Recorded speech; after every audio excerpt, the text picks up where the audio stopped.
Pour mériter la couronne, rien ne vaut de faire valoir les droits de son clan. Le clan des Galar a toujours donné à ses ennemis la mort et a toujours respecté ses rancunes. J'allais le prouver aujourd'hui.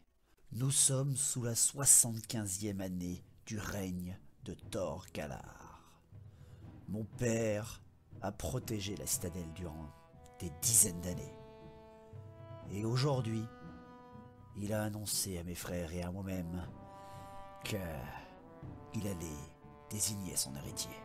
Je suis son fils aîné, et de par ce fait, je suis le plus enclin à régner. Et pour prouver ma valeur, je lui ai promis quelque chose. Depuis la chute des Brise-Étoiles, les montagnes n'étaient plus sûres. J'ai juré à mon père de protéger nos valeurs, comme nos monuments. Loin, à plusieurs dizaines de kilomètres de la passe de la Dame Grise, une statue ancestrale des Burlickson est aujourd'hui bafouée par ces peaux vertes. Elle est profondément enterrée, loin au-delà de nos passages souterrains, et j'ai juré à mon père que je purgerai l'hérésie et que je ramènerai les runes qui sont tracées au pied du socle de cette immense statue ancestrale. Je pars seul. Je l'ai décidé ainsi. Je ne veux qu'aucun des membres de la Légion d'Acier meure à mes côtés. Ceci est mon combat. Cela prouvera ma valeur à mon père. Et surtout, quoi de mieux pour démarrer son règne que purger cette hérésie à peau verte. Je suis l'héritier de Karazak Norn. Je suis le protecteur de la passe de la Dame Grise. Je pars seulement armé de mon marteau, portant la rune de fureur et la rune tranchante, et le fidèle bouclier qui m'a toujours suivi, gravé de runes de pierre. Je ramènerai ces preuves de la puissance de la Dame Grise. Je la ramènerai pour mon père. Il ne me fallut pas longtemps pour retrouver la route. Certes, ce territoire est aujourd'hui sauvage et dangereux, mais les annales de Karazak Norn ne perdent jamais rien. Je pus arriver tranquillement, sans problème, jusqu'à ce grand hall abandonné. Et à peine avais-je atteint mon objectif que je vis partout cette engeance. De petits pots vertes, affairant partout autour de la statue. J'ai reconnu même l'odeur immonde et repoussante d'un troll. Mais surtout, ce sont les cris et les rugissements de terribles amalgames de crocs et de chair. Ces bêtes immondes, ces squigs, ces armes de terreur et de puissance des peaux vertes. Le hall était parfaitement agencé. J'arrivais par surprise.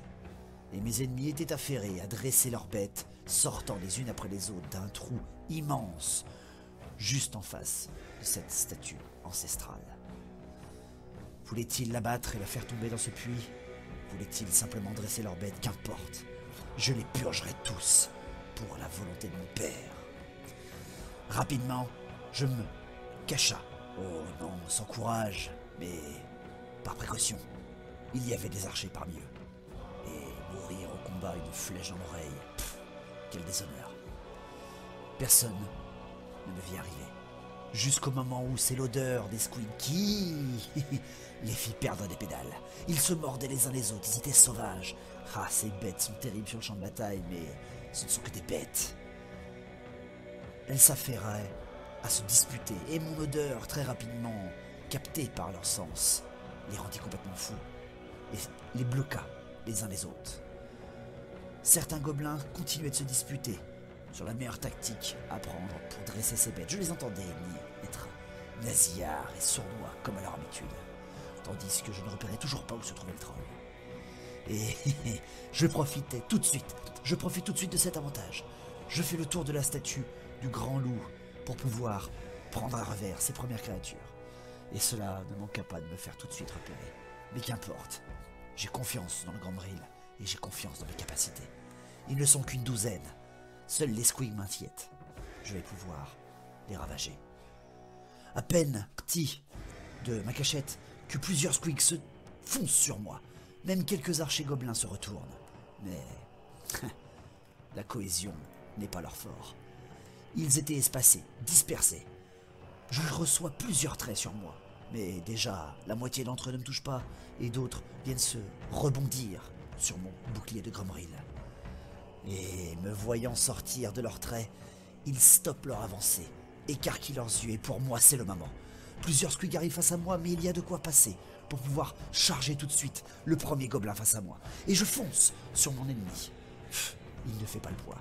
À peine arrivé contre lui, mon marteau lui arrache la tête, et je traverse leur rang sans aucun problème. Sous cette vision, je tends déjà leurs cris nasillards les faire s'enfuir face à ma toute-puissance. Mais je ne cours pas assez loin. Des squigs fondent sur moi. Oh, ils ne sont que deux, de quoi être facilement gérable, mais leur puissance et leur férocité permet aux autres de pouvoir m'encercler très rapidement. J'entends même le troll approcher. Il gronde de puissance, mais sa stupidité pourrait jouer en ma faveur. Les squigs me harcèlent de coups, mais je suis en armure, et ces pauvres bêtes n'ont aucune idée de la manière de m'attaquer. Elles mordent d'abord dans le vide, puis griffent mon armure, mais mon marteau, lui, arrache leur colonne vertébrale de toute sa puissance et les fait s'abattre devant moi, me permettant simplement de me retourner et de voir ces créatures prêtes à recevoir ma fureur. Oh, je ne décide pas de foncer sur le troll tout de suite. Je n'ai rien enflammé. Je sais qu'il va trop me résister et je vais mourir sous les coups innombrables de mes ennemis. Mais juste à mes côtés, deux sont isolés. Je fonce dessus de toute la fureur des galards et je ne leur laisse aucune chance. Oh certes, l'un arrive à me mordre le brassard de mon bras droit, mais un énorme coup de mon bouclier me permet de l'assommer, de le repousser et de l'abattre. Je cours, continuant sur mon élan en direction des gobelins qui sont face à moi. Et ils reconnaissent la puissance des galards. Les quelques gobelins qui n'avaient pas fui tournent les talons face à moi. Seuls les squigs dans leur bestialité restent sur place. Cela n'empêche pas quand même leur faim et leur férocité de se retourner vers moi. Ils passent à travers les gravats, sautent même par-dessus le trou sans aucun problème et contournent une nouvelle fois la statue pour me bloquer ce passage, comme s'ils savaient pourquoi j'étais venu. Seul un gobelin se retourne, fort ou alors inconscient. Cela ne m'arrêtera pas. Un squig est isolé, je fonce sur lui et je l'abats sans aucun problème. J'en profite même pour continuer sur mon élan et venir bloquer de mon bouclier celui qui était juste derrière. Cela est trop pour le dernier gobelin, qui commence à s'enfuir parmi les galeries abandonnées. Malheureusement, le squig se redresse. Le bousculer n'a pas suffi. Et un deuxième me saute dessus, tout de suite, pendant que ses congénères reviennent un petit peu m'entourer. Mais les galards sont sur moi comme les brise-étoiles et comme les burlixon. Car le troll, devenu presque fou en voyant tous ces cadavres prêts à être dévorés, commence à s'écarter. Il a faim, mais pas faim de moi, faim de cadavre. La charge du squig à ma droite me bouscule encore une fois, mais ce coup-ci, je sens les crocs passer à travers mon armure de mon bras droit, mais c'était sans compter, là aussi, sur ma force physique. Je réussis à le balayer et à l'écraser de ma botte ferrée, tandis que le deuxième vient bloquer ses crocs sur mon bouclier, me permettant de lui briser les pattes, sans aucun problème, de mon marteau enchanté. Je sens quand même mon coude. Il grince, certes, mais je sens également du sang couler jusqu'à ma poignée. Qu'importe, ils ne sont plus que deux, et la fureur des galards va s'abattre sur eux. Je fonce, à travers leurs crocs, à travers leurs griffes. Je me fais à nouveau mordre, mais ce coup-là, les dents ne percent pas mon armure, encore heureux. Il me bloque, d'abord mon bouclier sur ma gauche, et le deuxième sur mon arme. Il mord mon marteau, et là je n'ai pas le choix. Mon casque cornu me serre une nouvelle fois. Je reconnais l'ingéniosité de mon frère, mon jeune frère, qui m'avait expliqué que si j'étais bloqué, il me restait encore ma tête. Et j'abats mon casque cornu sur le squig bloquant mon marteau. Il se fait percer de ma corne, recule, et d'un un seul orion, je lui brise les mâchoires et le crâne, pendant que je termine juste après mon adversaire en hurlant le nom de ma famille. Je suis exténué, Mais tous mes ennemis s'enfuient ou sont morts. Je suis au pied de la statue. Le troll est parti au loin, emportant avec lui plusieurs cadavres de Squig. J'ai réussi. Je regarde autour de moi cette statue. Elle est vieille, certes, mais je reconnais au sol plusieurs runes. Incroyable, je croyais n'en trouver qu'une seule. Mais je vois la puissance des Burlixon briller face à moi. Des runes d'invulnérabilité, des runes de robustesse, et même plusieurs runes de fer. Et c'est là que je pose la question.